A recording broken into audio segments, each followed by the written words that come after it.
Hello everyone. Welcome.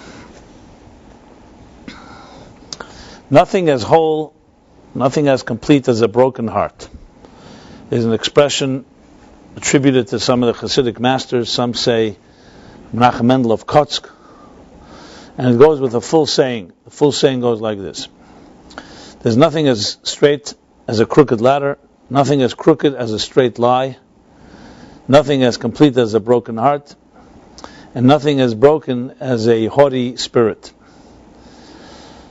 So, whenever we have these, I don't call it play of words, but when you have these contrasts and paradoxical statements, it makes you think.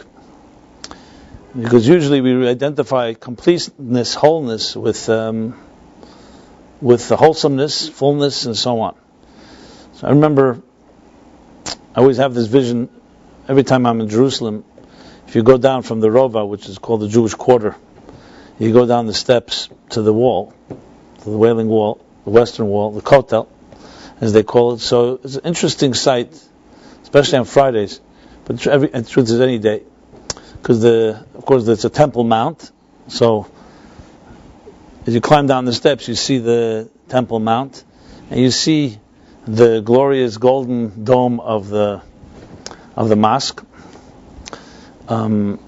Especially as I said, it's Friday. You hear the bells ringing from the Christian quarter, and then as you get closer, you start seeing the wall.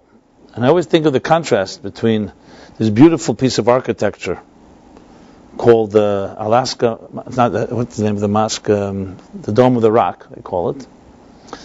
And you hear the chimes and almost the angelic sounds from the Christian church. And then by contrast, what we Jews have is a broken wall.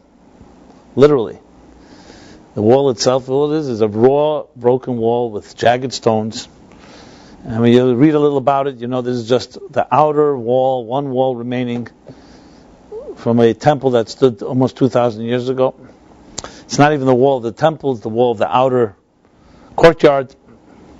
I don't know if any of you have ever taken the tours down beneath Jerusalem. So it's fascinating to see the city beneath the city. It's like a whole world. And Jerusalem, of course, one of the most ancient cities, so you can imagine there's layers upon layers. They say sometimes 4 or 5 layers of civilizations, actually, that were built upon the rubble. And there you really see where Herod the Great, when he built the second temple, you see how do they call it? This type of balancing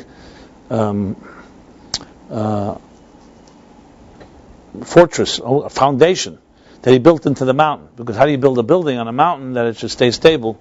So you see, in the mountain he built this plateau, like this flatbed upon which the temple was built. But when they destroyed the temple, the Romans wanted to erase any memory that no one could ever even claim there was a temple here. So you could actually see when you take these tours where they tried to literally chip away at this foundation.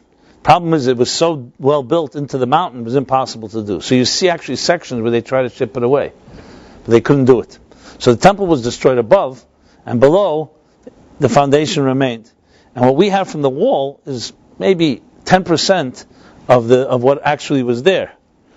So it's really a really broken wall. So it's an interesting contrast. And I said to myself, it reminds me of the statement I just said, nothing as complete as a broken heart. You know, when you look at it, you think, where would you rather be? You'd rather be in a beautiful mansion, museum, a place that is perfect, or at least almost perfect, instead of standing in front of a broken wall. And yet, that's what Jews do. We pray at this broken wall. We don't have a temple, not even a half a temple. The question is, what is more powerful? So none of us want to deal with pain or suffering, and no one deserves to. But the fact of life and pain go very much hand in hand. This doesn't mean we have to always have pain, but life is inevitable. That we will not experience some losses in our lives. There'll be deaths. It's inevitable. Hopefully deaths of those that came before us, and not those that are younger than us. And we will have other losses. Things change. life is filled with, we live in a world that is called in flux, or a more pessimistic way to put it is a world that's constantly decaying. So things are constantly being born and dying. So human beings have always dealt with this challenge in many different ways. The most common, most preferred way to deal with it is called denial. Just try to forget about it and not think about it. Some people think that may work. If you keep yourself busy enough and you numb yourself or you medicate yourself in one way or other, physically or psychologically, that perhaps we can avoid these more painful moments. And different ways that we intoxicate ourselves from feeling real pain. And people actually would prefer to get rid of any type of psychic pain. But it would be the equivalent of trying to destroy your nerves. So though you may never feel pain, but you also never feel anything. God forbid. Which means that you also never feel love and never feel any positive sensations. Besides the fact that pain technically is actually a warning telling us something is wrong. That before there's an actual disaster, the nerves tell you that something is wrong and do something about it. It's a warning signal. That's really what pain is about. So to destroy pain is like trying to destroy the witness to the crime, not the witness is only just giving you a report. If there's, God forbid, an infection that enters a person's body and is beginning to invade, there'll be pain around that area. And the pain is meant to warn you, do something about it. So, though again, we'd like to all avoid pain, but we have to realize that part of life, part of sensation is feeling. And when you feel, you will always feel positive things and negative things. Because we live in this fast food type of society where the delusion is that we can just press buttons and get anything at any time, very often many of us have lost touch with the cycles of life. Once upon a time in an agrarian society, for example, so everyone living on a farm and depending on their agriculture was dependent on the seasons, knew your life was bound to change. The rainy season, there was the non-rainy season, and there was the dry season, and there were the general different vegetables and different fruits, different food blossomed at different times of the year. And when you worked the fields, you were directly in touch with this cycle. That's what life was like. Today we have far more advanced world, thank God, on one end. We don't have to spend 9 hours sweating in a plantation or in a field for the bread that we'll eat the next day. But at the same time, we are out of touch with these cycles, so in the seasons. Today in New York, you can actually go anywhere and get anything, even out of season. Where they come from, I don't know. But you can get cherries 24/7, 365 days a year. Even I remember when you couldn't get certain fruits any time of the year. Questions how they taste is another story. But the bottom line is, it creates almost a delusionary world where we lose touch with that type of movement. Then add into the equation things like television and moving images through technology, and there too we get the illusion that life is moving. Why? Because I'm watching a show, and everybody on this tube is moving. That doesn't mean you're moving. You could be like a guy that says, someone said to him, you should go into sports. He says, I'm into sports. He says, what do you do? I watch football every Sunday. What do they say? They say that baseball is a game where 70,000 people or 40,000 people who should be losing weight are watching 18 people who don't have to lose weight. That's the way they say it. So we live in a world of spectator sports, as we call it. We spectate, we watch. We watch, as the poem goes, I watch people, watch people, watch people, watch people, You can go as many layers as you want. So what happens is, you almost live vicariously through others. I know people who are addicted to soap operas, particular ones. Even though everyone knows clearly this is complete fiction.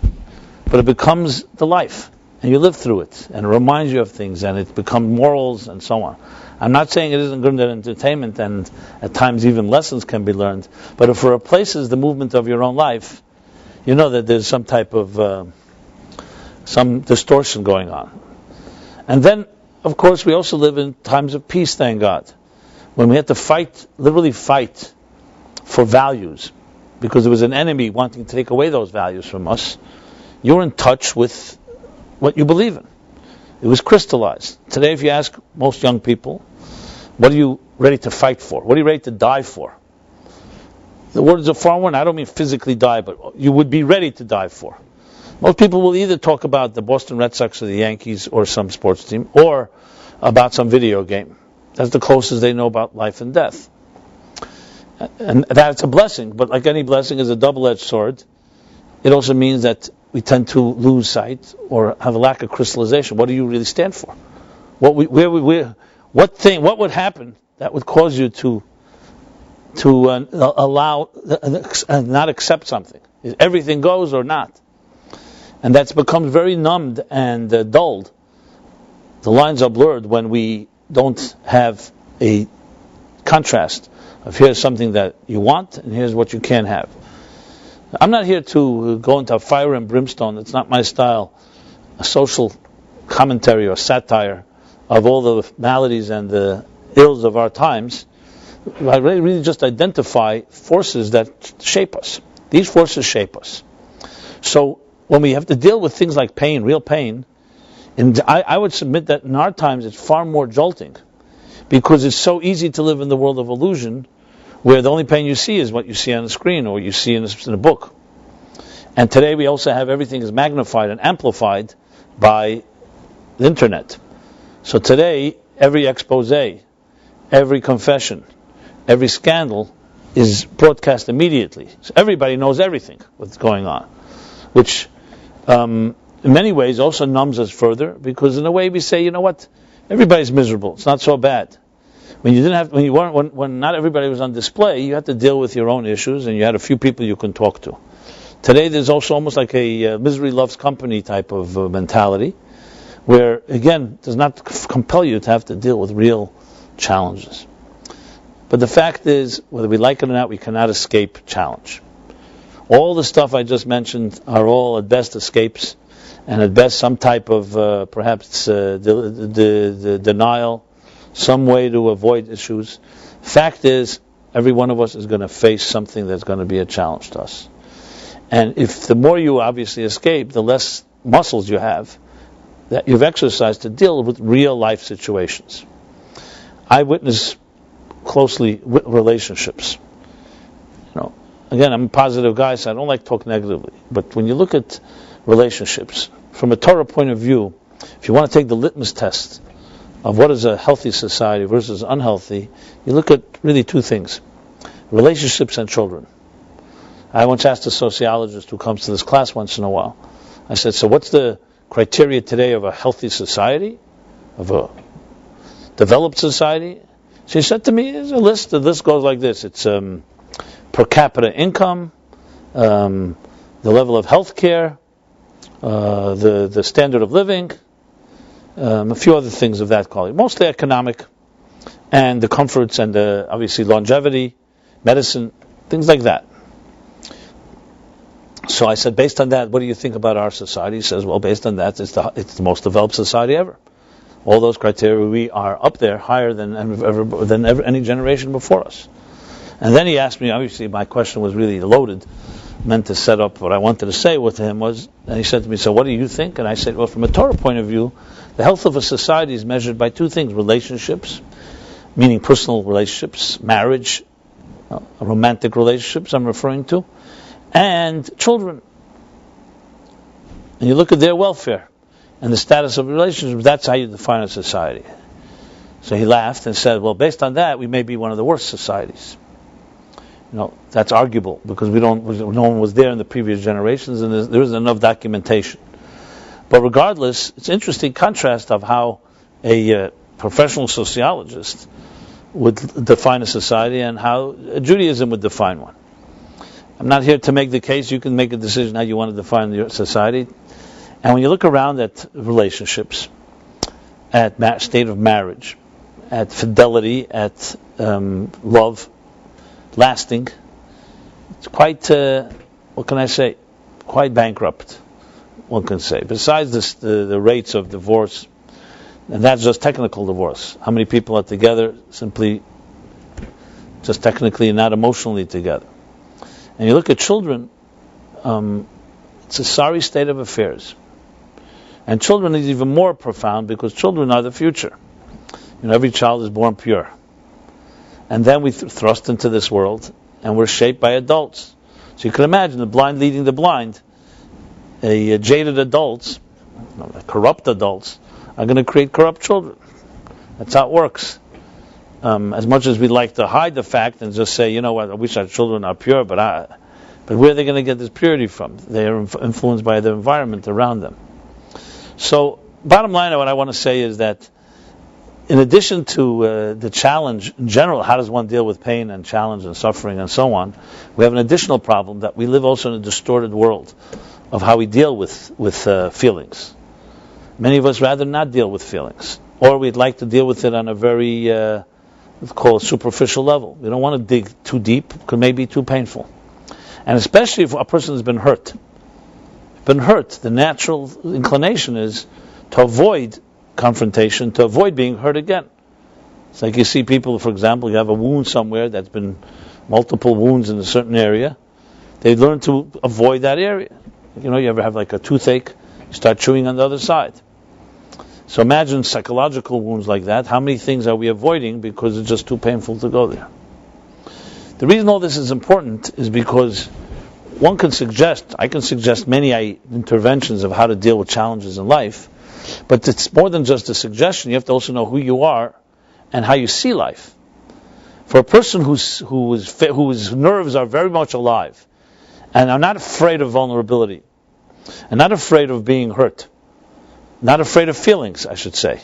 A person like that is a far different way of approaching a challenge than someone that has been spoiled and has always, has always insulated themselves from pain. In Chassidic texts, there's a classic analogy about the soul coming down to earth. The analogy is always given of a king or a great leader who decides to send his child to a distant land to earn his way. Because as long as the child is living in the palace and catered to and spoiled and administered to and so on, the child will never learn to be on its own. To walk on your own feet, you have to can't be held all the time. So there's a stage in life where we need to be nurtured and held and taken care of. But then there's a stage where you have to walk on your own. And walking on your own is always going to be somewhat painful. Like cutting the umbilical cord. But it's the only way where we develop the skills to deal with situations. I mentioned, I think last week, and a number of times, the analogy of the butterfly. So they tell the story of the parable of this guy seeing a butterfly about to emerge from a chrysalis, from its cocoon, after the several months of gestation, as it goes through the metamorphosis from being a caterpillar to a butterfly, and he sees this beautiful butterfly with its colorful wings about to emerge, struggling because the cocoon is tight.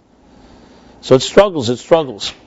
So in his great compassion, what he does is he takes a pair of scissors, a knife, and cuts open the remaining cocoon so the butterfly can easily climb out. But unfortunately, what happens is, to his chagrin, as he's watching and waiting for the butterfly to take flight, the butterfly cannot fly. And the reason for that is because the pressure needed to distribute liquid into the wings so they can have the proper aerodynamics to flutter and fly was gone. Because the last struggles of the butterfly as it climbs out pressures that liquid into its wings. So now you had a beautiful butterfly on display that forever grounded, because a person did not understand that butterfly had to struggle for its growth. Now this is not to try to explain away or in any way justify pain, especially undeserved pain more than necessary. But it's a reality of life, that everything in life, from butterflies, and you could even say anything in the vegetable world, for that matter the mineral world, Birthing, growth, development, always has stages. Whereas something goes through a metamorphosis from one to another, it has to lose its previous skin to assume new skin. And that's never painful. That's never painless. Now for some creatures, it goes very easily. Us humans who have learned to superimpose unnatural means over our own growth, we try to avoid those. And often what happens is the wings get compromised. People who have that confidence and that courage to forge ahead under all circumstances, no doubt, you look in their history, you're going to find some challenge that they overcame. Nobody flies if they didn't have some type of resistance. Now, obviously, there's more than just one factor involved. Growing up in a healthy home, having parents who infuse you with confidence on a daily basis and constantly encourage is also a key component. But that also includes the confidence that when you're faced with a challenge, I won't solve your problem. I believe you can solve it. Helping empower someone. So in education, you find that there are two approaches. There's a mission in the Pirkei Avot that says Ethics of the Fathers, which some people study throughout the summer till Rosh Hashanah. It says in the beginning, early in the first chapter, it's an expression V'himidu talmidim harba. It's a book of ethics, very interesting ethics. If you have ever read it, it's very fascinating, very universal. Many good commentaries on it. Many very basic truths. So it says, V'himidu talmidim, you shall raise, it says, raise many students. The word himidu in Hebrew is an interesting choice of words. Usually you'd say educate students, teach students, inspire students. The word himidu in Hebrew, himidu means to make something stand. It would be like saying, making a table stand upright. That's how you would say in Hebrew, v'himidu, that you made it stand, that you what's the word? You stood it upright. So the question is, why does it say this on students, that you stood students upright? What's the point? That they should stand upright instead of what? Sit? And the answer is said, it's given that there are really two ways in education. One way is to educate somebody through giving them facts, imparting facts, knowledge. A lot of knowledge. You learn all the facts, you learn many facts about any particular profession, craft. At some point you become a master. Seems like what's better than that? Well, something far better than that.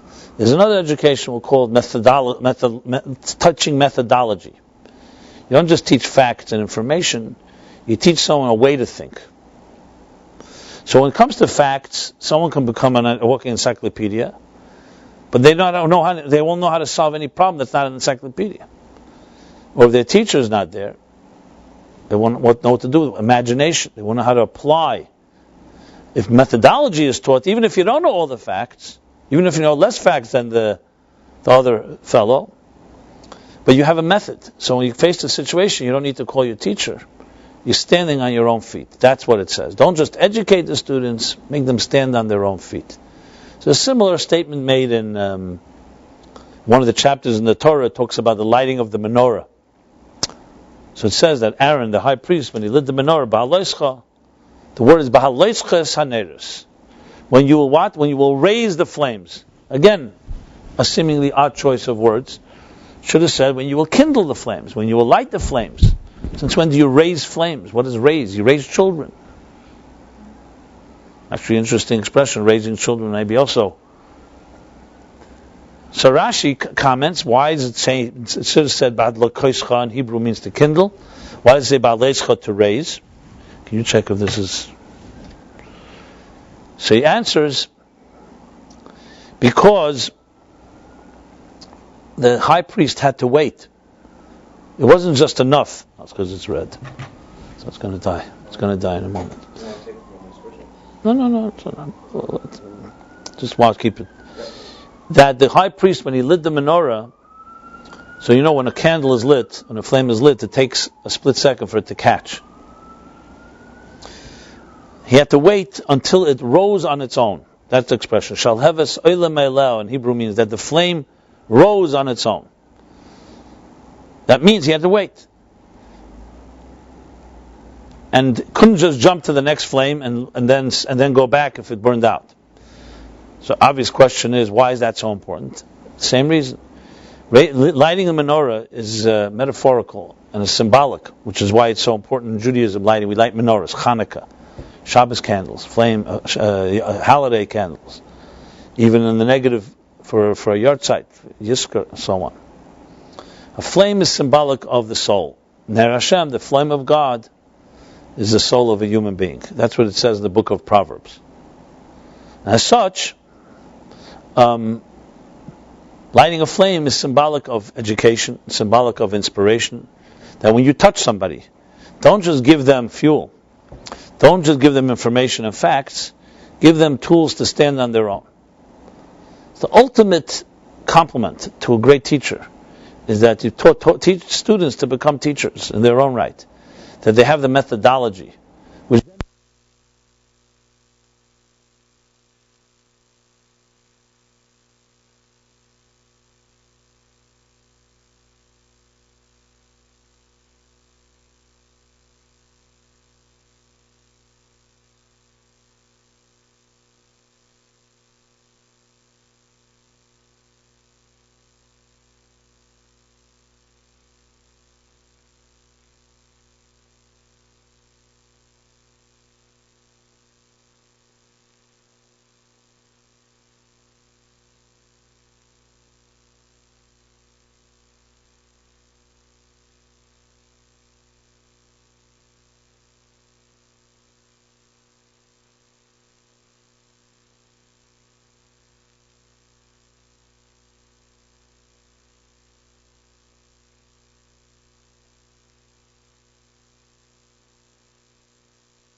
let's leave.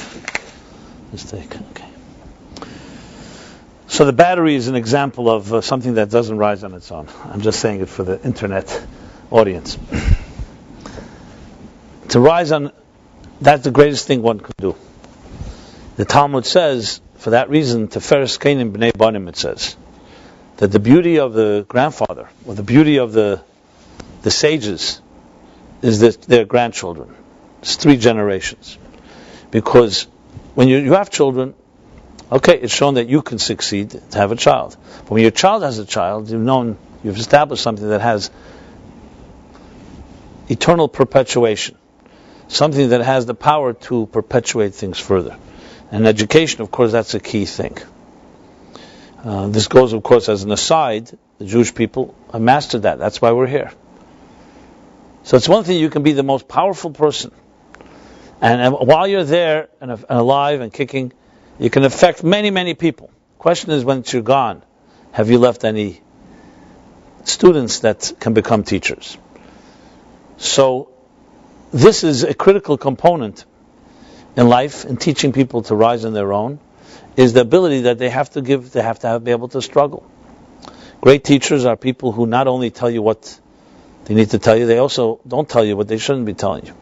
As a matter of fact, there's an expression, Megala Tefach, they reveal 1 inch and conceal 2. You'll learn most from the greatest masters what they haven't said. Meaning that they trusted and respected that you will figure it out on your own. So it's far easier, obviously, to get somebody's advice, to get somebody else's counsel, but it's far more lasting and meaningful if you got the information you need to get, and the rest was left to you to figure out as you develop. And that's what good real education is, that over the years you start realizing things that you heard many years ago from a teacher or read somewhere begin to sprout, they begin to blossom. At the time you may not even know when it's there. There's an expression in the Talmud that says, until 40 years, a student doesn't really appreciate the depth of their teacher. Doesn't mean they don't appreciate it at all. But a certain dimension comes only with those years. There's 2 opinions whether 40 means when you turn 40 or it's 40 years from when you studied it the first time. Separate discussion. So this is part and parcel of this process. Is like with the butterfly, the need to struggle. That doesn't mean excessive struggle, but the need to understand that is life. And until a person is not at peace with that, I don't think we can even address the issue of dealing with broken stuff. As I said, we all would like to avoid that, and in a world where we have painkillers and no kinds of numbing elements, and the ability to hypnotize ourselves in one way or another, and seduce our senses and avoid dealing with these issues, it becomes far more complicated, because you're dealing also not just with learning about struggle, we're dealing with someone who's avoiding the whole thing in the first place. So that's statement number one. So in the Jewish calendar, we're coming now from the month of Av, saddest month of the calendar, and about to enter the greatest month, the month of love. Virgo is the sign of Elul, and we're now in the sign of Av, is the sign of Aryeh, the lion, Leo. The month of Av, as I mentioned, is the saddest month because of the destruction of the temple. Destruction, like the wall I mentioned, the broken wall. And then comes Elul. Elul is the acronym. Elul is the month that precedes the high holidays. Acronym for Anila Daidi V'Daidi Li. Elul, the Hebrew word. I am to my beloved to me. Considered the month of love. Many people prefer to make weddings then. Many great people got married then. And it's a month that the mystics call it the month of Chodesh HaRachamim, month of compassion. It's a month when there is a radiance. What radiate are the 13 attributes of compassion that God revealed to Moses when he was up on the mountain praying for forgiveness for the people. And finally succeeding when? In Yom Kippur. So the month of Elul is actually the beginning of a 40-day period that goes for 30 days of the month, Rosh Hashanah. 10 days later is Yom Kippur. Those are the 40 days that Moses was up on the mountain, which really gives it the power that it has. And finally, Yom Kippur, he prevails God to forgive the people for the break that they made. The break that they built the golden calf. And that's why Yom Kippur night, after Kol Nidre, we say one line there, we say it 3 times. That we say, that God said, Salachti kidvarech, I have forgiven them as you've asked me. Yom Kippur is the holiest day of the year. Many people don't know why. Some people, they have to have one holy day, so it might as well be Yom Kippur. Yeah, but why is it not Passover? Why is it not some other day? It's not just a random thing. Yom Kippur is the holiest day of the year because it's the day that gave us the greatest gift. The gift of hope. The gift of forgiveness. The ability to rebuild after destruction. So it's interesting.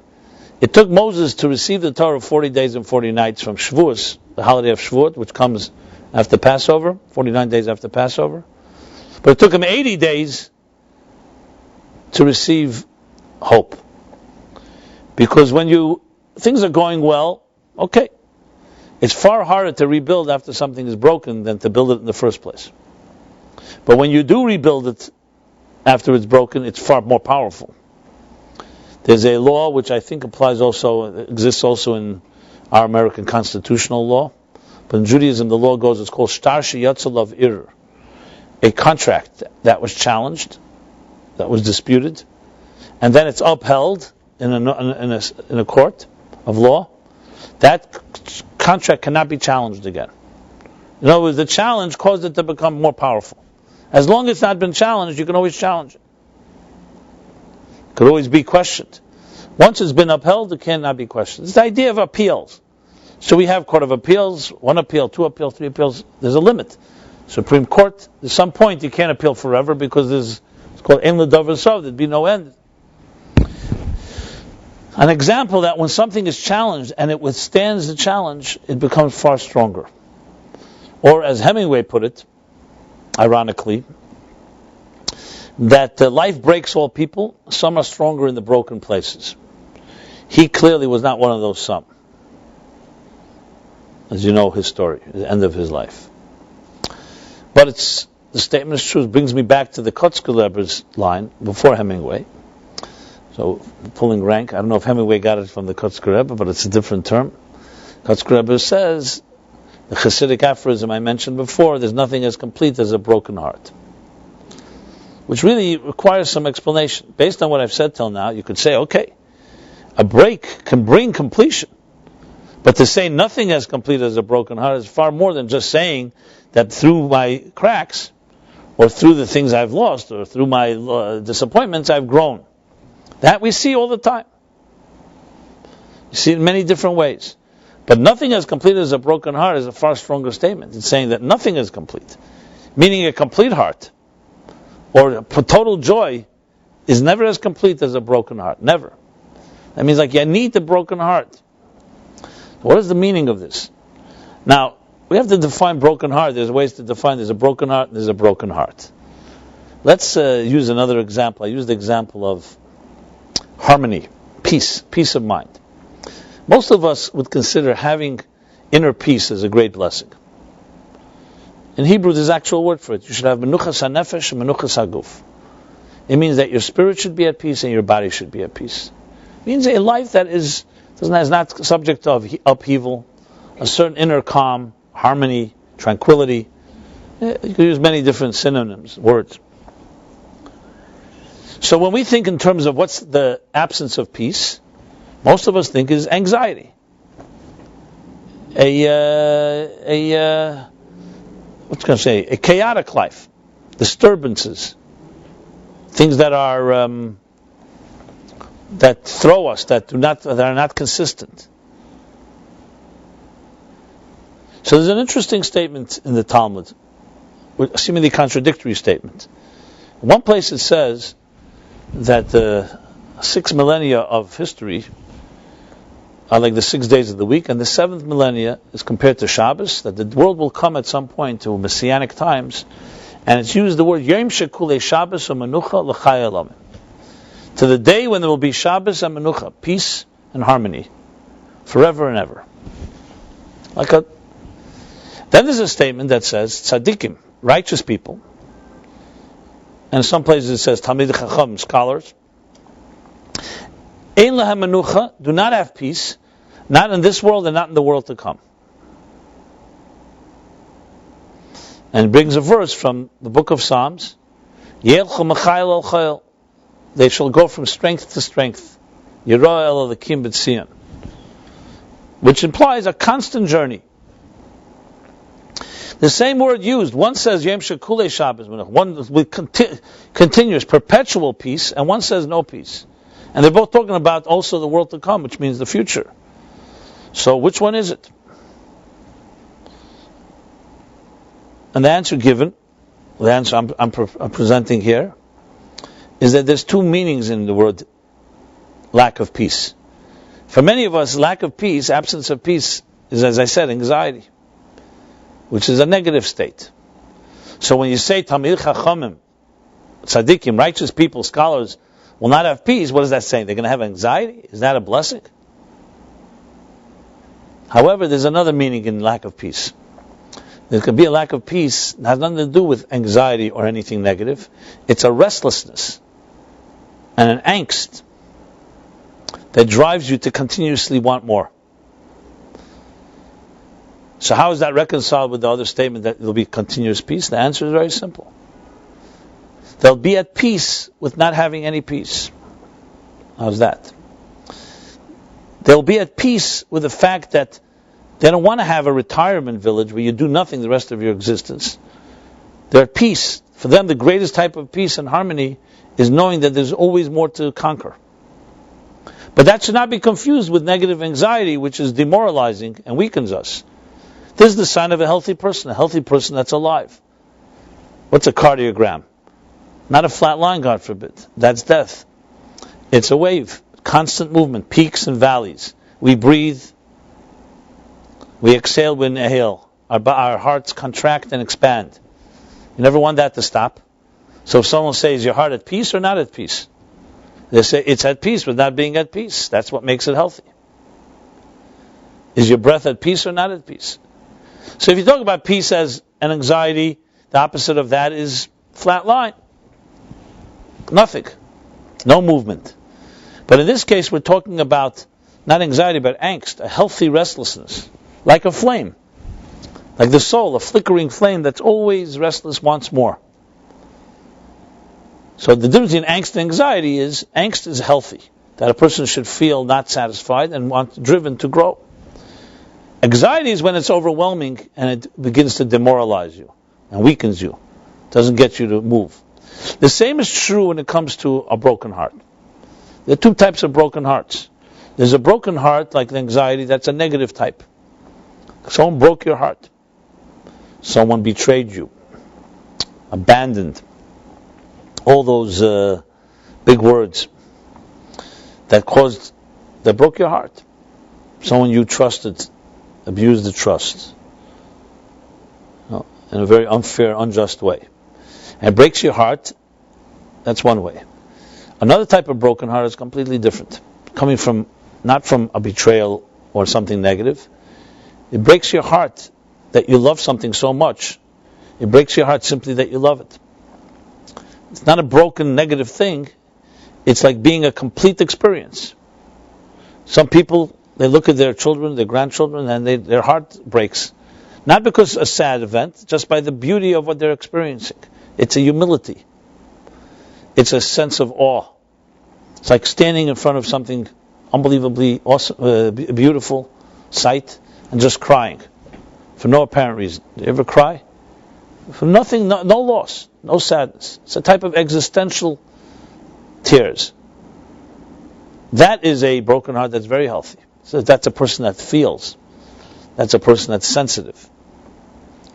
Obviously, a person like that, when they see something, injustice, they see someone else suffering, will cry for them, will also break their heart. But it's a very different breaking of hearts. Because one demoralizes and weakens you, and the other is part of your strength and strengthens you.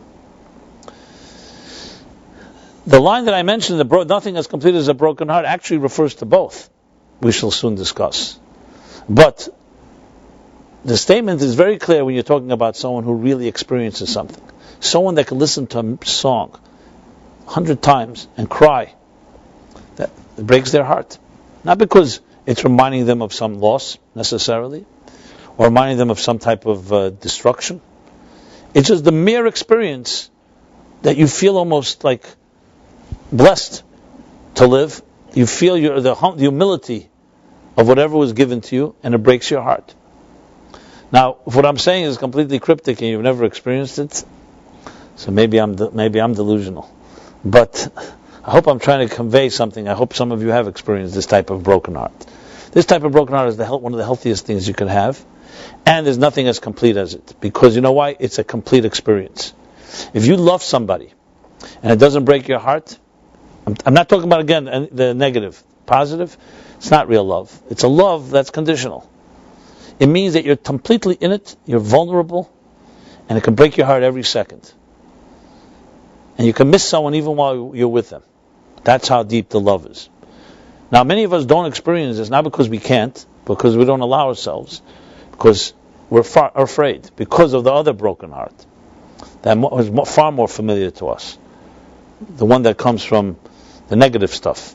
That's something more, that I'm sure I don't need to elaborate about. That one, everybody probably has many examples. But they're very different experiences. But they have an overlap. Because what I'm leading to is that the negative broken heart can lead you to a positive broken heart if you allow it to. So let's go back to the destruction of the temple. Destruction of the temple was not a positive thing exactly. The Romans destroyed the temple, considered a curse, considered a punishment, considered a exile.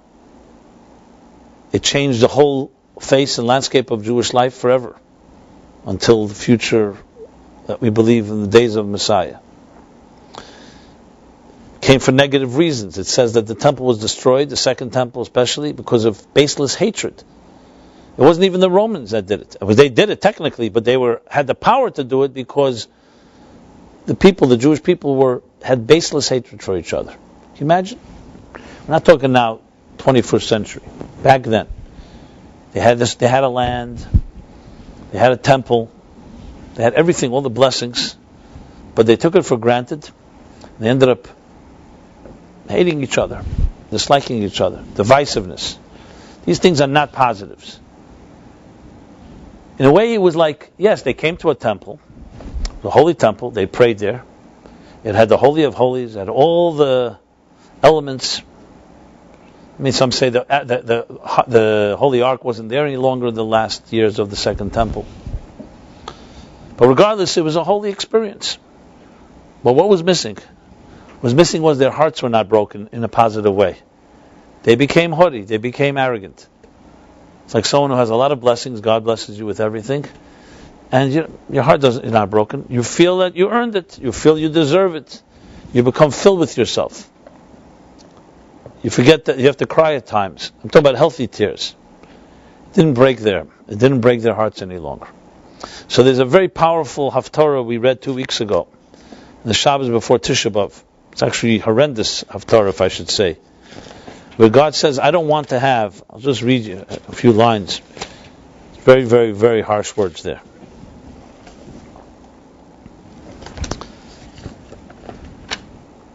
He speaks about the temple. He speaks about the offerings that the Jewish people are bringing, and God says, but you're not sensitive to an orphan or to a widow. So I don't need your lip service, I don't need your prayers, I don't need your blood, I don't need your offerings. He calls them offerings of death. And your hands are filled with blood. I'm not reading inside, but I'm paraphrasing lines. You can check it out. Very, very strong Haftarah, which on one hand you read it, it's very, like almost, it's quite mortifying. But on the other hand, it's an unbelievable lesson as well. And I see it today, and again, I don't want to speak too negatively, but I'll speak a little cryptically so it won't sound like anyone criticizing anybody. For me, growing up in I grew up in what's called a religious environment. I don't like that word, as many of you know, but I don't have another word to use. It's ultra-orthodox, right-wing, Haredim, what would the New York Times call it? A sect. I think cult they may be sued, so sect is still like a permissible way of saying a cult. How would you like to be part of a sect? You get the idea. And I grew up and I saw dogma firsthand. I saw the judgmentalism and the condescension and the self-righteousness of many people who thought they were holier than thou. I grew up in this environment. I wasn't an outsider. I was always repulsed by it because it always struck me when I was younger. I may not have had the words for it. It always struck me as not godly, not spiritual, to me, Judaism, and today I do have the words, and Torah and love are all the same word, synonymous. Torah equals love, love equals Torah. Not just there's a mitzvah to love, it's exactly the same words. Rabbi Akiva says the greatest mitzvah of all, love your fellow. Hillel said, when the potential convert came to him, teach me the entire Torah standing on one foot, he said, don't do unto others that which you don't want done to yourself, which is essentially the negative side of loving others. The opposite is don't do unto others you don't want done to you. Don't hate others. He says this is the entire Torah, the rest is commentary, now go study. So these are statements that are not new, contemporary, modern age Judaism. This is hardcore Judaism from Rabbi Akiva, from the Talmud. No one ever changed that. These are the pillars. How religion suddenly became more focused on other things than these pillars, I don't really understand. My only explanation is it's easier to focus on rituals and garments and other things than to focus on being loving. Because that requires being real. And that's what God is so angry about in that Haftarah, which is read before the destruction, before Tisha B'Av. You become lip service. What do I need your offerings? What do I need your mechanical Judaism? Let's call it that. Mitzvah sanoshim ulamada. Mechanical Judaism. Robotic. I want your heart. I want your soul. I want you to become more refined human being, more sensitive. And without that, I don't need the rest. Now, it's an argument whether one should still, you could say, doing a mitzvah, even if it's not with the whole heart and soul, still do it because it's a mitzvah. And a mitzvah leads to other mitzvahs. So I'm not getting into whether it's better not to do anything. I would say it's better to do, even if it's not with the whole heart and soul, or even if, but don't miss the boat. Don't miss the boat. You can have the whole building and missing the foundation. The foundation of it all is explained in Tanya, chapter 32, which is in Hebrew, Lev is 32, Lamed Beis. Also pronounced love, heart. He says there, explains, why is the Torah equated with love? Because the whole Torah is about the dominance of spirit over matter, of energy over materialism, which has to cause you to become a less selfish person. Matter is greedy. is narcissistic. Spirit is selfless and giving. The material world takes. Spiritual world gives. A spiritual person has room for others. A material person only has room for themselves, and unless someone else is adding to themselves, they have no need for you. So the Torah is the whole Torah, everything, from eating kosher to prayer to the offerings, is all about elevating a material world. Instead of being focused me, it's about turning the arrow the other way around, about giving. Everything. Not just the mitzvahs, the laws between man and man, between humans, like charity or guests or visiting the sick or stuff like that. But even the laws that are called between man and God, between human being and God, are also, what is it about? It's about refining, about elevating, becoming more sensitive human being. So to me, that was always the core. When you see people who don't believe in God or claim they don't believe or don't have any Torah or laws, behaving, let's say, in an anarchistic or selfish way, it's one thing. I'm not saying you can't expect more. But when someone's claiming they have a God in the Torah, and they go counter, that's far more disturbing. It's called, in Judaism, Chil Hashem. God is saying, you're desecrating my name, because you are so-called representing me. And people see you, they think you're my representative, and you're actually desecrating me. That is one of the gravest sins, because you can't reverse that.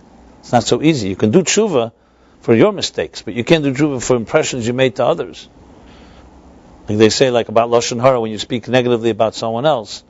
So they say it's like, and then that person says, how could you do that? They say, please forgive me, I did tshuva. They says, well, he gives them a pillow full of feathers, opens up the pillow and feathers, and it flies all over. He says, okay, put the pillow back together. Once you've already released it, not that simple. It's no longer between you and God. Now others have been affected. And I can tell you, as I travel around the world and I teach, I write, I speak, just my look right away evokes all kinds of reactions, and not always positive ones, because people don't know who you are. They fit you into the stereotype of a certain type of group or individuals that are that have embarrassed Judaism. I can't tell you how many people have said to me, yeah, we know you guys with the beards and the yarmulkes, thieves, liars, abusers, and they invoke actual stories. Today you see it on the internet, in Jerusalem and so on and so forth.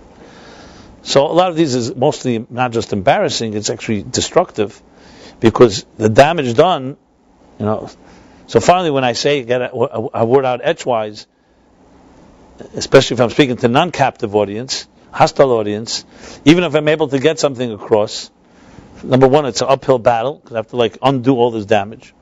And number two, even if I get through to people, they'll say to me, oh, you know what, you're an exception, you're a nice guy. But that's not Judaism. You happen to be a good guy. I can't tell you how many times I've heard this. So I say, maybe it's the other way around. Maybe this is Judaism and they're not. So they say, well, so how come there's so many of them like that? I say, maybe it's not so many, it's the people that make the most noise, the ones that are most sensational. Which is the truth, happens to be. But what could you do? Images are images. And it's very difficult to deal with that. That's called Chil Hashem. And the Torah talks a lot about it in very powerful, strong ways. It's one of the harshest things, because if you were, in any time of your life, met something that was Jewish and it turned you off, you may never be seen again. So we can't even know the damage. I can tell you this class over the years, since I met so many people, everybody who's come here has been through word of mouth. So that's in a way good news, because someone comes, usually a friend or somebody referred, etc., etc., or they experience something that attracted them. But I can tell you, whenever I would give classes, and there were different types of numbers of people, different types of people, I always would focus on those that are here for the first time. What I mean by focus, it's not like I ignore the others, but I make sure to pay attention to that.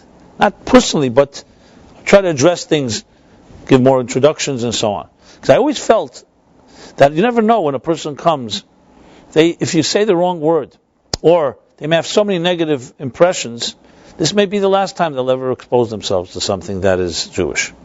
And I never know. I do know today that it was true in some cases. And there are people who literally told me, someone said, come, go there. And this was like their last chance. I'm not trying to manipulate anyone or try to overwhelm, but I try to address. And that's why I'm always very focused on these stereotypes I've been even criticized by some of my so-called Orthodox colleagues. Why are you so negative about Orthodox at times? Truth is, I'm not negative. I don't really feel that way at all. I love everybody. But you have to protest. If you're going to be honest, and you want to convey Judaism in its real light, you have to be honest and say, this is not Judaism. This is not the Torah I know. This is not meant to be critical of somebody. I don't think Judaism in general is owned by any group of people. If it's to have any meaning, it's God. Godly. Where did God give the Torah? He didn't give it in a beautiful restaurant or in a beautiful museum. He gave it in a broken territory. It's called a wilderness, a desert. Who knows how hot it would have been in Sinai Desert, in the middle of June, middle of May. 120 degrees. Who knows what it was there? It must have been quite hot. And air conditioning they did not have. And yet we don't even know. No one ever recorded the temperature when the Torah was given. I guess it didn't matter to them. You know why? Because they got something far deeper, and they probably didn't even pay attention. They probably didn't even notice the weather. It was so profound. What we do know is that it was in the wilderness. We don't even know where exactly. They're looking for Mount Sinai. So the Medrash asks, why was the Torah given in a wilderness? Is that a place to give? You want to give someone a special gift? Take them out to dinner. Find a nice fancy place. Where do you propose to somebody? God proposed to the Jewish people at Sinai. So you don't propose to someone in 120 degree humid weather. And the Medrash answers a fascinating answer. It has a lot to do with intellectual property, by the way. Long before they were lawyers. And that is that God said, I don't want the Torah given in any beautiful city, or any city for that matter, because then the residents, the citizens of that city are going to claim royalties every time somebody wants to study Torah. If it was given in Jerusalem or Alexandria or in Rome and so on. So I give it in no man's land. Nobody can lay claim that this place is theirs. So I give the Torah here, saying that it's free for anyone. It's non-copyrightable. So Woody Allen, of course, reminds us of the other side of the stereotype. So he has that classic joke where the guy comes to the rabbi. Rabbi, can you tell me, I hear that the Torah carries all the truths of life. Yeah, okay. So can you teach it to me? Of course. How much will it cost? I can't charge you. God didn't charge the people, Moses or the people, for the Torah. Moses didn't charge them for teaching. Never been charged for, so how could I charge you? So the guy's doubly impressed. He's getting the secrets of life, thousands of years old, for no charge. Okay, but this is Woody Allen, so you can imagine it's not the end of the story. They sit down, and it's all in Hebrew. So the rabbi says Hebrew lessons will be $10,000. That's the twist. So you can imagine everything's so beautiful till there, and that punchline destroys obviously the whole message, which is also destructive, frankly. I know it's humorous, and I use the joke. It's humorous. I just read that in a different light. Who is it? Well, he's not exactly a Jew lover, but Desmond Tutu, the Archbishop of South Africa, he had a good line, so I can quote him. He says, when the white man came to South Africa, the white missionaries that came to South Africa, they had the Bible and we had the land. Then they said, let's pray. So we closed our eyes. And when we opened our eyes, they had the land and we had the Bible. So some people would say this captures the story of religion. It's about power and control. It just masquerades in the garments of holy garments. And in many ways it is. It's the story of the history of the church, the history of the Middle Ages, corruptions, power. And the religious people are not immune from corruption. And other desires and so on. But, that's the key but. I had these questions, many of them. I still do have them. But when I was younger, I really wondered about the system. And then I realized you have to distinguish between the people and the book. To me, Judaism is not what some people represent, because all of us are not complete, and all of us have our flaws. It's what it says in the books. So I know I digressed a bit, but I want to take it back to the discussion I was having before. So the Jews their hearts were not broken, the temple. It became another thing on their menu. They went to the holy temple, now we have holiness. They went back to their comfort zones. It was not breaking their hearts. They were not ready to love others, and they ended up hating each other. God said, you want me in your presence, and you use me, and you don't know how to be more loving? No. Your hearts are not broken. I'll break it, but in a different way. And he broke the temple. You don't deserve a temple if your hearts are not broken in sensitivity and empathy to each other. And then came the negative break. So if you're not broken in a good way, you're going to be broken in a negative way. Which is, of course, a very powerful statement. One of the Rebbes once said it to us, to one of his students, very strongly. He says, life breaks all people. Better break yourself before you're broken. Because when you're broken, not in your control, it's sometimes without mercy. Now, it wasn't a curse. It was a statement, a fact. Life is a challenge. And if you don't have that natural empathy, you don't break your heart in good ways, unfortunately, very often your heart will be broken in negative ways. But that doesn't mean that it's all lost, because a person could be abandoned and betrayed, or other ways that our hearts have been broken through life, even negative ones. The key there is not to allow yourself to wallow and dwell in it, and realize that too can lead you to a completeness. And that too, there's nothing as whole as nothing as whole as a broken heart. So the broken heart, the positive one, that's obvious what its benefits are. But even a negative one, you also have two options. When something happens to you that's inappropriate, something that hurt you, something that wounded you, either as a child or as an adult. So there are two things that can happen. You can either be broken by it to the point where you don't have, it demoralizes you, it weakens you. You can become bitter. Now, you know people that literally they're bitter. They're constantly blaming others for problems. And they constantly say, why do I deserve this? That they're very envious of others. And essentially they've turned into, unfortunately, very ugly personalities. Not saying there's no beauty in there somewhere, but that whatever happened to them has now shaped their lives. I say it very directly and candidly here. A person like that, what do? You come to you for advice. And if you recognize that, you have to obviously be sensitive. So you can't just say, you look like you're a very angry person and bitter and so on. That usually doesn't work well. If you try to tell someone that just makes them even more bitter. And then they see you as the enemy too. You have to some way, but at the same time, they can be their own worst enemy. I know persons, I'll just give an example. Recently, a woman came to me, had this issue. And I saw inside of her a lot of beauty, very many refined elements. But her general personality was very abrasive, quick to anger, and she may even be justified. She was hurt, very hurt. And you could tell. And frankly, what I could tell even more was that nobody would want to be around her. So much negative energy. Now, how do you tell this to somebody? It means she's her own worst enemy. And she said to me, she says, people don't like, people constantly, I'm friends with someone, then they don't show up, constantly being abandoned. So, you can't just if I was completely able to say it to her, I would say, maybe you're the cause. But I also don't want to make her just feel even worse. She's probably blaming herself anyway. So it's not an easy thing to do. How do you thread that needle and walk in the minefield of trying to convey to somebody in a sensitive way what's going on?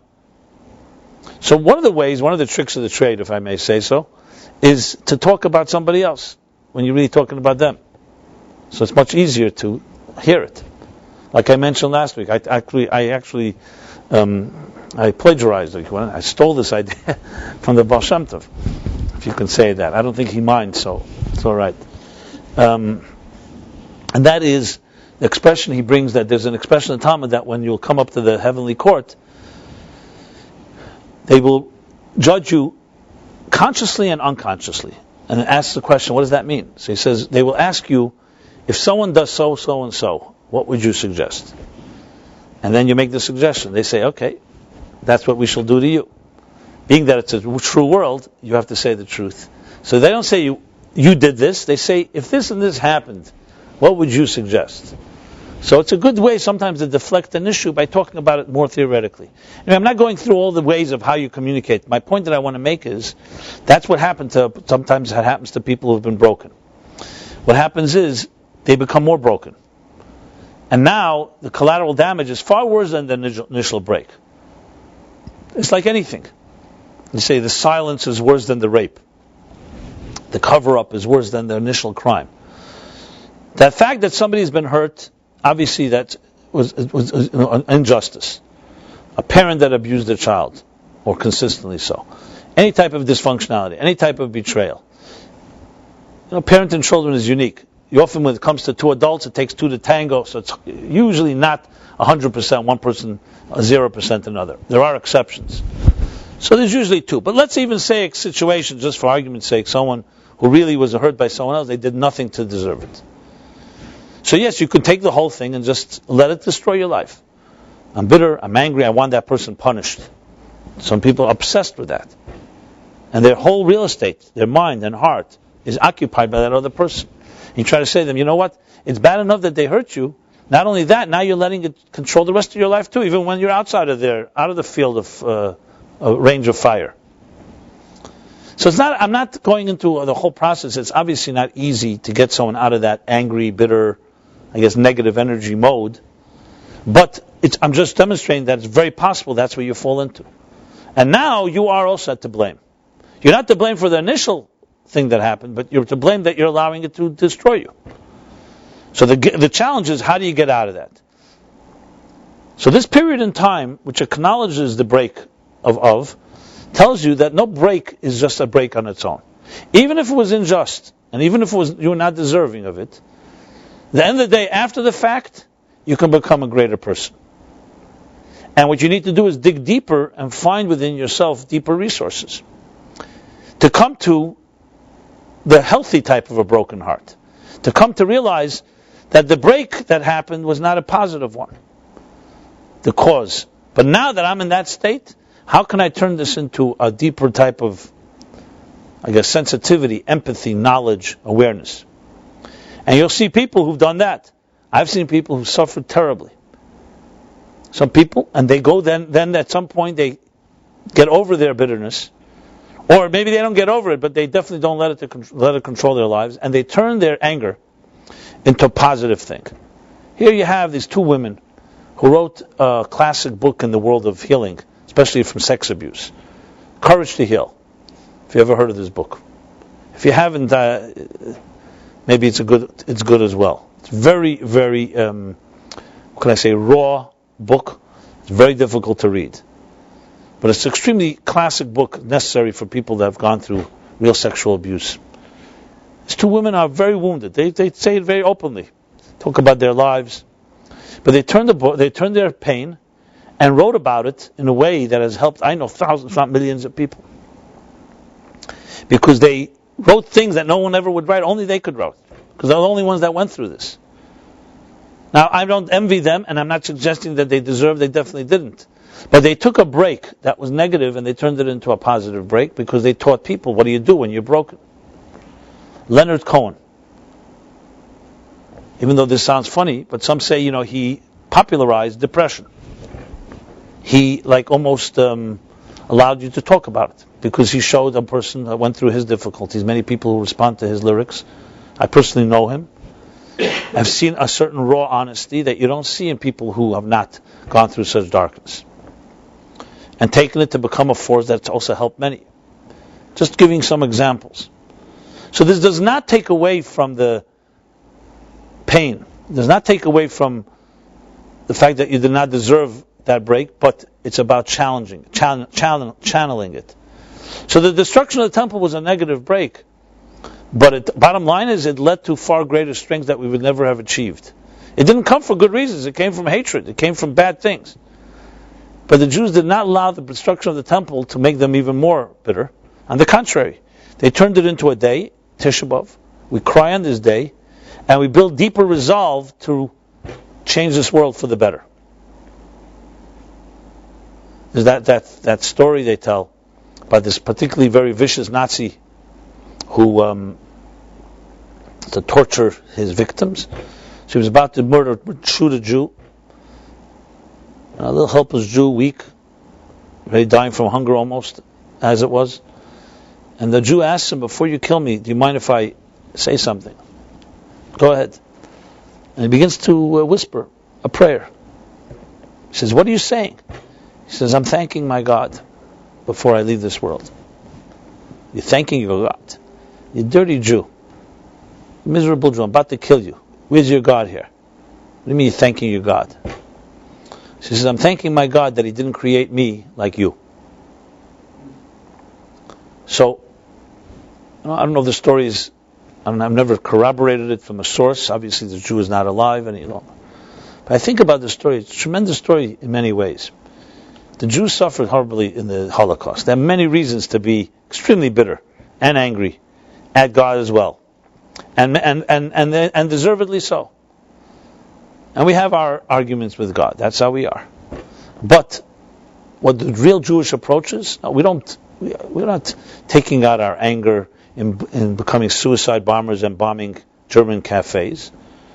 And I'm sure if we did that, we'd be condemned anyway. It wouldn't be justified. Hey, these guys deserve to get to vent their anger. I'm not getting into that part of this discussion. It was channeled, as many Holocaust survivors will tell you, my vengeance. You want to see my vengeance? They open up a photo album and they show you their grandchildren, and that breaks your heart in a good way. Why does it break your heart? Because you see, what did they take? All the anger, all the dehumanization, some things we can't even imagine. If then you read about it, your blood boils, and turned it into a renaissance, into building. Not everyone. Some people, the Holocaust destroyed, even their spirits. But some did, because they did not allow. We, Jews, will say, we may have suffered, but we have not become sufferers. We take the suffering and we turn it into some type of strength. It's actually a verse in the Torah, right in the beginning of the Egyptian exile. It says, Kashayano Esam, as they were oppressed, Ken Yirbu v'Ken Yifritz. In direct proportion to that, they multiplied, grew, and perpetuated. It's absolutely possible. And it's about the depths of the human spirit that we're talking about here. Because, and I've spoken to, I remember a fellow who lives in California, lost his wife to a heart attack in her 30s, left with 11 children, a bunch of orphans, very devout person, and they were both, him, the husband and wife, were excellent people. No way they deserve this. The family itself had suffered many things. It was really painful to see and hear. And I asked him once, because he speaks very openly about it. He's very open. I said, so what'd you do? How'd you manage this? So he said, look, I had two choices. I was either going to sink, or I was going to dig deeper. And I was not going to sink. I could not sink. Not for my children, not for myself, and that was that. Resolved, but I understand it's a lot more than that. He had the strength to do it. A lot of people would like to say that, but they can't do it. So we need each other, and we need the power, but ultimately it comes down to what is more powerful on this earth. Is it light or darkness? Is it love or pain? And when you firmly believe, and I mean really believe from the deepest part of your guts, that God is greater than darkness, and that light is more powerful than darkness, then there's nothing that can vanquish you. So when the Kotzker Rebbe says there's nothing as complete as a broken heart, what he's really saying is, obviously the first broken heart, that you have that. There's an expression that Arizal says during the 10 days of tshuva between Rosh Hashanah and Yom Kippur, that Arizal says, anyone who doesn't cry in the days between Rosh Hashanah and Yom Kippur, their soul is not complete. That's an example of a broken heart in the positive way. Not cry because you lost a job, or because you don't have enough money, or you didn't get your dessert today. Cry because, I don't see God. There's a story, one of the Chassidic Rebbes, he was a little child. His birthday was the week of Vayera, where we read about God appearing to Abraham. 4 or 5-year-old little child comes into his grandfather, Tzemach Tzedek, and starts crying. As soon as he walks in, his grandfather says to him, why are you crying? He says, I just read that God appeared to Abraham. So? He says, why doesn't he appear to me? That's why he was crying. So someone told me that years ago, the previous Chabad Rebbe would cry tremendously Rosh Hashanah when he blew shofar. So a guy came there, was not familiar with this whole thing, and he sees him crying. He says, I don't understand, why is he crying? His wife is beautiful, he has nice children, he has so many followers here. Why is he crying? See, there are tears that have nothing to do with pain. They're tears that just, I can't even put it in words, that just, you feel something, a presence higher than you cry. You cry because the world is not perfect yet. You cry because there are broken hearts, even if yours isn't. This is a complete experience. This is someone who's in touch with reality, really in touch. We break a glass at the end of the chuppah, not because we suddenly get sad. It's the chuppah. It's the highest point in a couple's life. So of all places you break a glass, yes, because we cry. We break our hearts. Because even in our highest moment of joy, there are some people that are perhaps not that way. That don't ever think that you're complete just because things are going well. And then there's the broken heart that comes the other extreme. The one that comes due to some type of negative experience. And there's the two ways to go. You can either let it destroy, or at least hamper or somewhat handicap you, or you can look and dig deeper and realize everything that happens has a reason. This doesn't justify the criminal, doesn't justify the perpetrator. But that's not my problem. That's that person's problem. I don't have to forgive them. Let them deal with their issues. I have to take control of my life and figure out what to do with this. And this requires an unbelievable amount of strength, because you can become your own worst enemy. Like in the case I mentioned before, that woman. Thank God, good news is I've started inviting her for Friday nights, and I started talking to her more. What I wanted to do was just blunt her edge. She was so tough. Nobody wanted to be near her. That was the bottom line. So she couldn't even get help because nobody wanted to hang around with her. Anyone healthy right away recognized damaged goods, so to speak. So it took a while. It took a lot of kindness and just overlooking some of her shtick, to almost making fun of it in a way. Till there was a point where I was able to, comfortable enough to do that. And slowly she began to understand. Not a stupid person, very intelligent.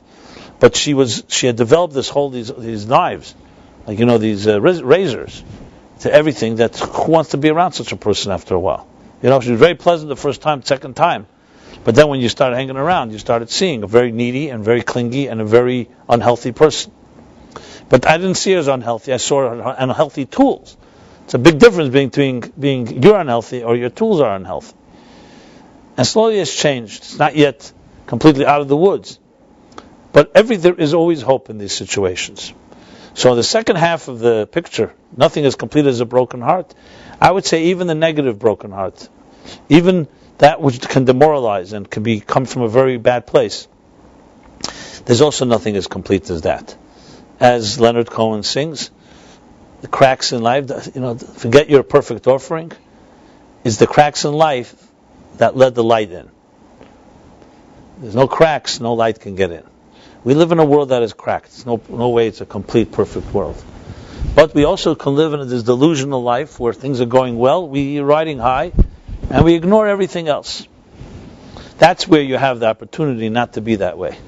Because when you hit rock bottom, and when things are cracked and not going so well, it's far harder. It's like trying to, strong ships are built not during storms. Strong trees are reinforced not during storms. Once a storm strikes, you're going to see which tree has the foundations, which ship can withstand. So you have to do it in the times of plenty.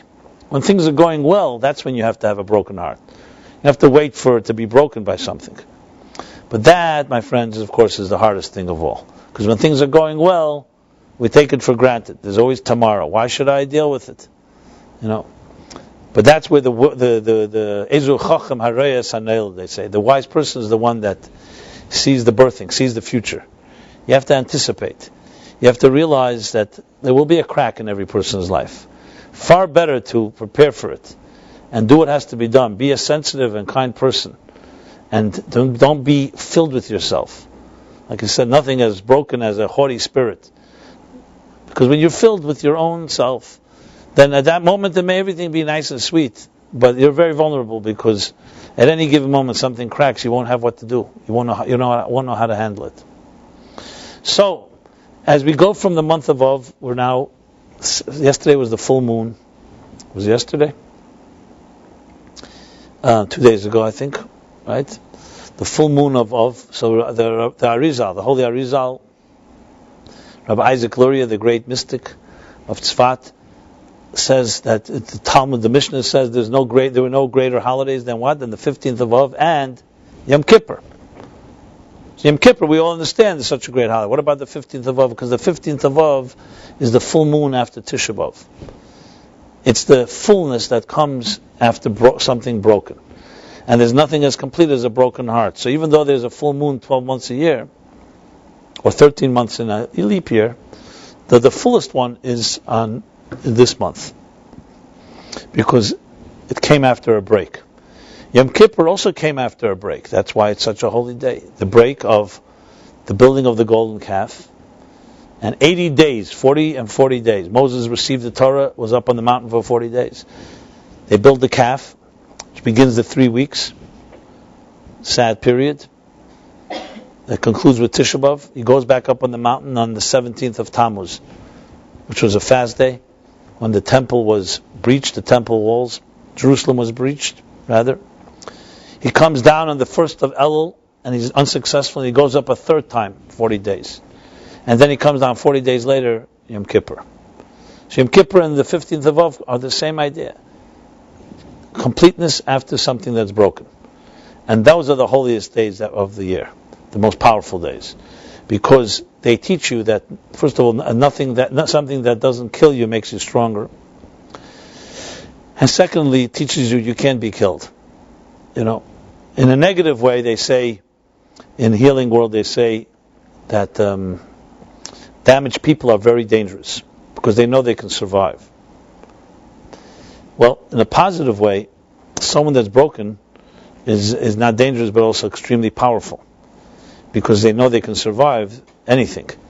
And knowing that, if you use it for the positive, and not because they have nothing to lose, but for the positive, you can do things that no one else would have the courage to do.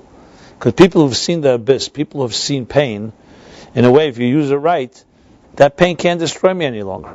I know, I've seen it. The fear of not having it is like you'll always avoid it. But someone who's been there can develop a strength that is impossible, is invincible, basically. Because there's nothing you can do. I've seen it. You can't frighten me. I've seen the worst, or I've seen the bad. So none of us should ever know the worst. None of us should ever be broken. It's my blessing to all of us.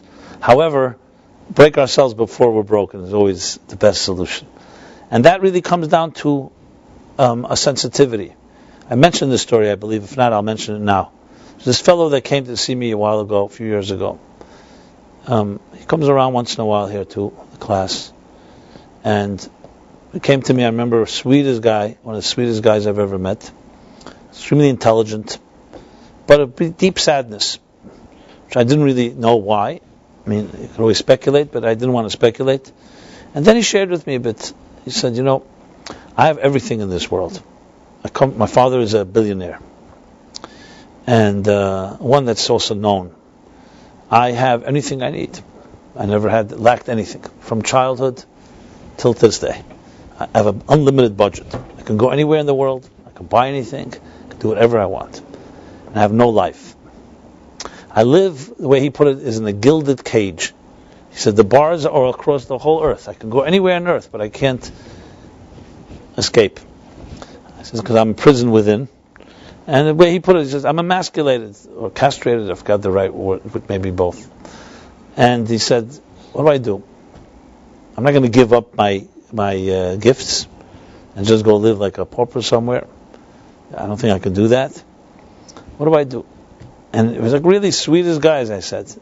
Had he not had that, what you call blessing or curse, however you want to put it, he's probably one of the greatest guys. Here he's hanging around, he's a handsome guy, he's got any girls he wants, he's partying, he's basically numbing himself. But he's a very intelligent person and knows it. So the good news was, as I told him initially, I said, the good news is you're at least aware, you're talking about it with me. Which is, I'm sure, not comfortable. So it means that something's really bugging you. That's what we have to work with. Your discomfort with this. Because that's going to get you somewhere. If you're not if you're comfortable, and I never see you again, and everything, then there's nowhere to go. And I saw he was really, really desperate, which was good in this sense. Because you need to be desperate to get out of that. But I was racking my brain, what can I suggest to this guy? What am I supposed to tell him? I mean, go to therapy and talk about it all day. He's wired this way. He's from a childhood. He feels a sense of entitlement. He has everything he needs or wants. He has no challenges, basically, from the outside, that is. It's like, what do you do with a person like this? So I don't know, something I read or something struck me, so I suggested something to him. In many ways it captures what we're discussing here. I suggested to him, I said, I think I have an idea. I mean, I don't know if it's going to solve all your issues, but let's start with small. I think you should volunteer once a week to spend time with some special children. And I hooked them up with some people I know, with children that are Down syndrome, have some other different challenges. In the beginning he resisted. He said to me, what? I'm not that. I said, well, you don't have time? We know that you have time. That's not the problem. No one's asking you, not asking you to give any charity here. You're just giving some time. But it was so out of his mindset. And the more I saw he resisted, the more I said, oh, this is it. Okay, we got something here. Because I can't see any reason that he could. So I said, give me one reason why you wouldn't do this. Besides that, you just never did it. And who knows, maybe it'll do something for you. Well, to his credit, he decided, okay, I'll do it. It was his comfort zone, obviously. He never did it. And I knew it needed some type of shock to his system. He needed to do something. I didn't even know how impactful this would be. He began doing it. We talked from time to time. Yeah, it's nice. Kids are beautiful. I really like it. He went an hour, 2 hours.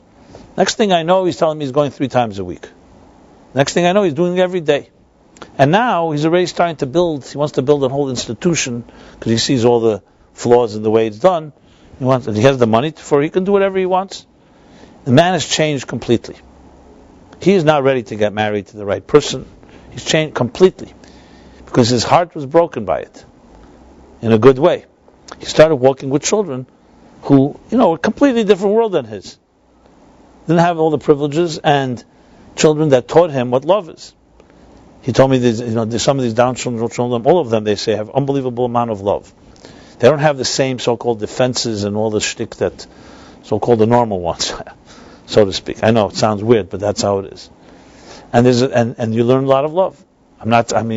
God forbid, no one should. I don't know. Those children should only be healthy. But he started learning love. He started unconditional love. He saw the way that they respond to him. They also did not look at him as anybody special. It was just a natural human relationship. So, I can go on and analyze it. But it worked unbelievable wonders. What happened was the man, he cries. He cries now about life. Not cries that he doesn't have something or cries over himself. He cries for these children. He cries out of purity. He's seen purity and it's affected him. Relatively easy intervention, actually, I must say. Among all the things I've done in my life, this was one of the easiest because it just worked. I didn't even do anything. I just suggested something. But I saw before my own eyes how a person, nothing would have done. Something like this would work. I can't say it would work for everybody. Everybody has their particular so-called pathology. But this was an example of a broken heart in a positive way. And he's now completely involved. He loves it. He's has his dreams now. Now he's got a mission. He feels he can accomplish something. Till now he was just a spoiled kid, sugar daddy of somebody's, whatever his father or his mother wanted. That's what he was, basically their hostage. And now he's as a man of his own. I don't say everything is perfect, and I'm sure he'll have plenty of challenges. But this thing was more powerful than all his wealth. This thing. Basically just having a human relationship with children that needed something, and as he put it to me, he gets more from them than they get from him. So it's just one happy ending, okay? Among many stories. But to go back to the theme here and to conclude, I would say the Shalah, his name is Yitzchak Horowitz, a great middle-aged scholar, writes, the mazel, Leo, of this Hebrew month is called Aryeh. In Hebrew, Leo is Aryeh. It's made up of 4 letters. Elul, Rosh Hashanah, Yom Kippur, Hashan Rab. Actually, it's 4 letters, an acronym of Elul, this coming month that we're coming into, Rosh Hashanah, Yom Kippur, and Hashan Rabbah, which is the last day of Sukkot. Because, interestingly, from the destruction of the saddest month is the birth of the most beautiful months. It says in some of the books that on Tisha B'Av, in the throes of the darkest moments of the burning of the temple, it says the Redeemer was born, Mashiach was born. This is a classic theme in Jewish thought, but especially in Jewish mysticism. All birthings happen when you expect it least. You ever see today? NASA has these from the Hubble telescope. Some of the images, sometimes they even have. They think it's the birth of a star. Births of stars are very violent experiences, but they're births. Birth of children does not come easily. As a matter of fact, the birth of a child is always used as a metaphor for Galut, from going from a displaced state to a better place. So all great things like that butterfly that I described require some type of shift. Because if nothing changes, nothing changes. So for something to grow into another state of being, some metamorphosis, there has to be the shedding of a previous skin. And a shedding of a previous state, psychologically, is very difficult. I'll just conclude with a little summer story. When I was a kid, so I learned how to swim, relatively good swimmer, but then came the diving part. So in this bungalow colony, I tried to learn how to dive, and I had big resistance. I was standing on this diving board, and I just would not jump. Now again, I had no fear of water. I know how to swim. And I remember summer passed, and then I decided, not from the diving board, you know what, I'll stand by just the edge of the pool.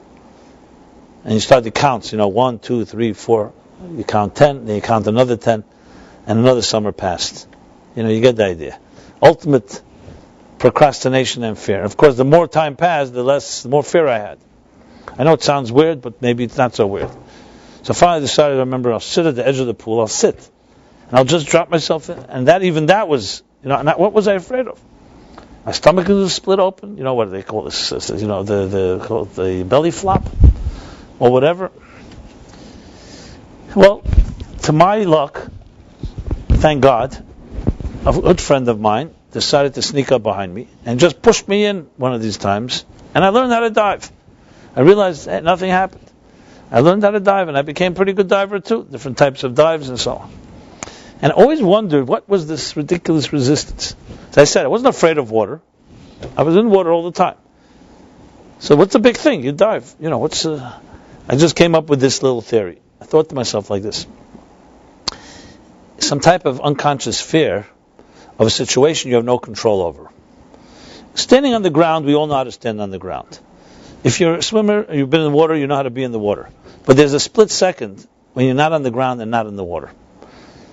And maybe that was something was sparking inside of me, that state, which is like, where am I? I'm not trying to overanalyze it, but I've thought about it.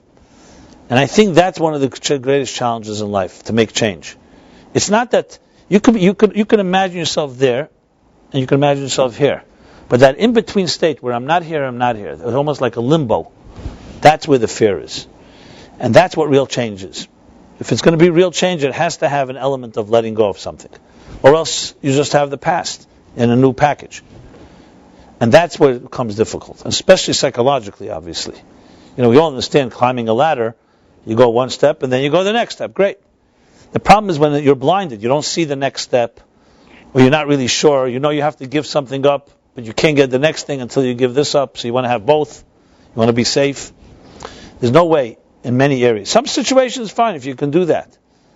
But some situations, there is an element of risk. You want to minimize the risk, fine. So you research it, you review it. But there's always going to be fear, because comfort zones are far more powerful than you'll ever imagine.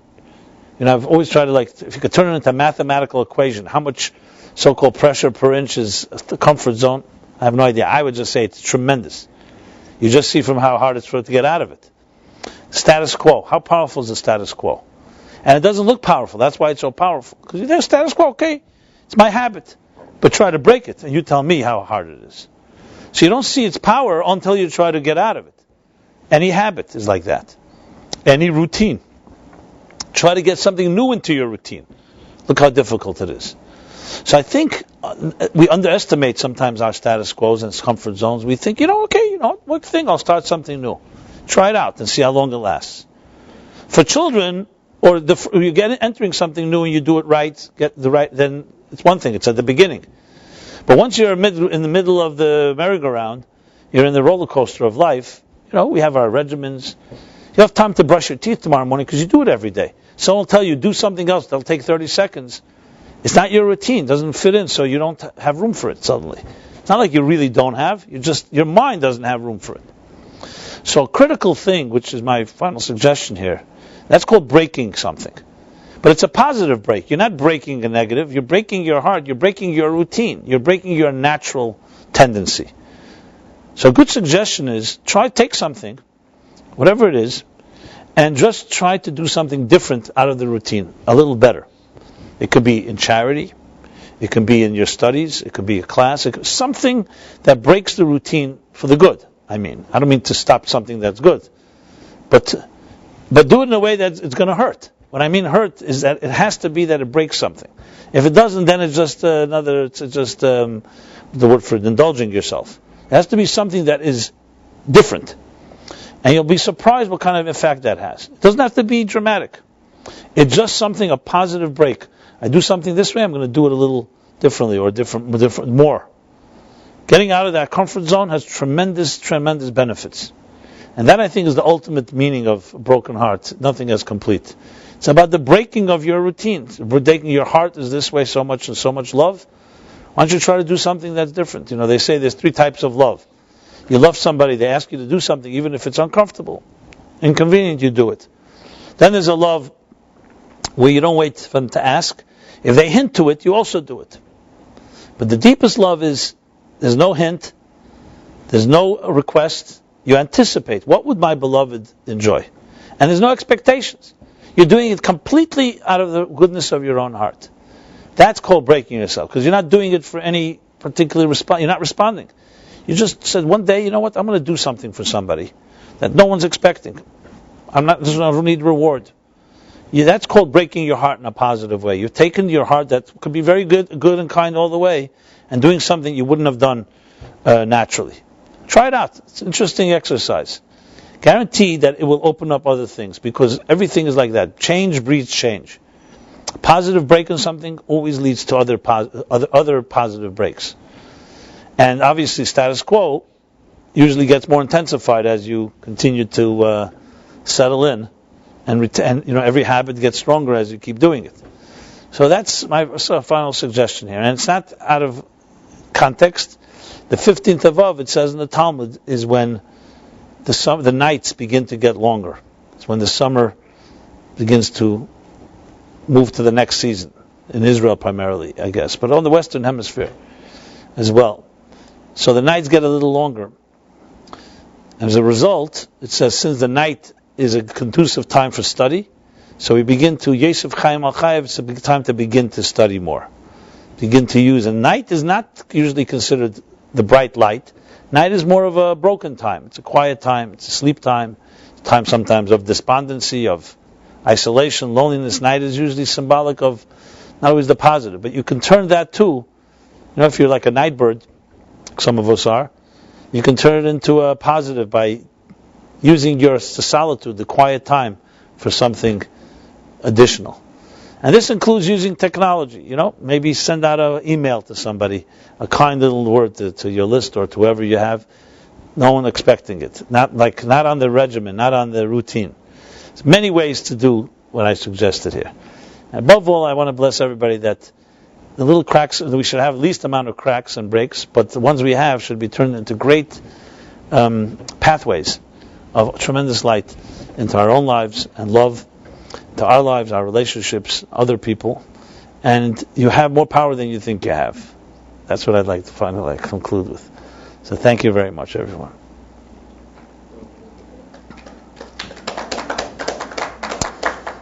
Thanks.